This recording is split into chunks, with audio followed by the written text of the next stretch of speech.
Thiessen's with us too. Mark, if they don't get a bill and he decides to pursue this with executive action, the Republicans are going to come back with this soundbite and others like it. This is the president with Univision, I think, on radio a couple of years ago being asked why he didn't do more on immigration reform when the Congress wouldn't do what he wanted. Listen.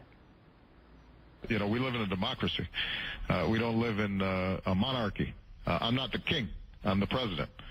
And so I can only implement those laws that are passed through Congress. Mark?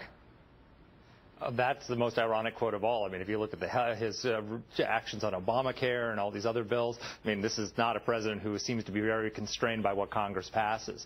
But look, the reason he didn't get comprehensive immigration reform passed last year is because of his own immigration policies. It was his last executive order on immigration, this deferred deportation of children, that caused the whole immigration border crisis last year. And so now he's saying that he's going to do a double down on that and do another executive order that's going to create another magnet for immigration.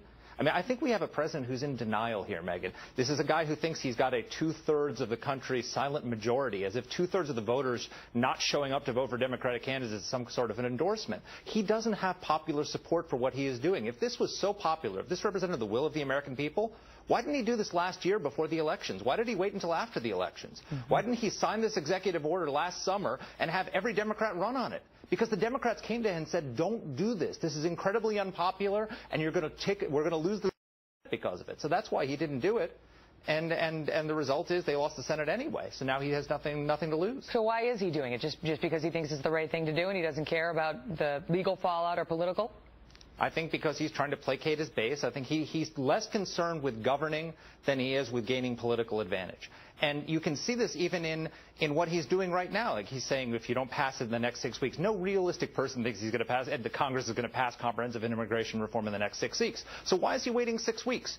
Could there be something happening on December 6th in the state of Louisiana that we wouldn't want this to happen before? This executive order was written last summer. It's sitting in the White House staff secretary's office. He could pull it out and sign it today and be done with it. Why is he waiting till the end of the year? It's all about politics with this guy. Do you think that he has a point that, you know, the people who didn't go to the polls, they aren't necessarily against him, that there is some silent majority out there that just wasn't motivated because they don't really care about the midterms? You know, if I haven't seen the poll out there, and maybe MSNBC has it, I haven't seen a poll out there that shows 2/3 of the country supports him. I mean, this is an incredibly unpopular president, and this was an anti-democratic wave. I mean, think about this. The governors of Illinois and Maryland are Republicans now. Yeah. This was not some sort of niche election. This was an anti-Obama, anti-democratic wave. Mark, good to see you. Thanks, Megyn. Well, as President